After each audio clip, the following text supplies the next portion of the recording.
ಬೆಂಗಳೂರಿನಲ್ಲಿ ಕರಡು ಹಿಂಡುವ ಘಟನೆ.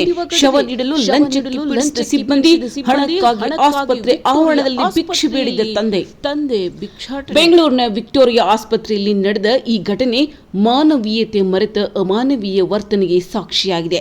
ಆಟವಾಡುವಾಗ ಫೆವಿಕಲ್ ಕುಡಿದ ಮೃತಪಟ್ಟ 2 ವರ್ಷದ ಮಗುವಿನ ಶವ ನೀಡಲು ಆಸ್ಪತ್ರೆ ಸಿಬ್ಬಂದಿ ಮತ್ತು ಮಧ್ಯವರ್ತಿಗಳು ಬಡ ಕುಟುಂಬದಿಂದ 30,000 ರೂಪಾಯಿ ಲಂಚಕ್ಕೆ ಬೇಡಿಕೆ ಇಟ್ಟಿದ್ದು, ಹಣವಿಲ್ಲದೆ ತಂದೆಯ ಮಗನ ಮೃತದೇಹಕ್ಕಾಗಿ ಆಸ್ಪತ್ರೆಯ ಆವರಣದಲ್ಲೇ ಭಿಕ್ಷೆ ಬೇಡಿ 10,000 ರೂಪಾಯಿ ಸಂಗ್ರಹಿಸಿ ನೀಡಿದರೂ ಶವ ಬಿಟ್ಟು ಕೊಡದೆ ಸತಾಯಿಸಿದ್ದಾರೆ.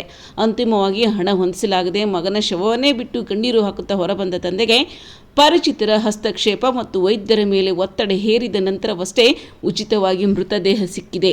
ಬಡತನದ ಬೇಗೆಯಲ್ಲಿ ಬೆಂದ ಕುಟುಂಬಕ್ಕೆ ಮಗನನ್ನು ಕಳೆದುಕೊಂಡು ದುಃಖದ ಜೊತೆಗೆ ವ್ಯವಸ್ಥೆಯ ಭ್ರಷ್ಟಾಚಾರ ಮತ್ತು ಹೆಣದ ಮೇಲೂ ಹಣ ಮಾಡುವ ವಿಕೃತ ಮನಸ್ಥಿತಿ ತೀವ್ರ ಆಘಾತ ನೀಡಿದೆ.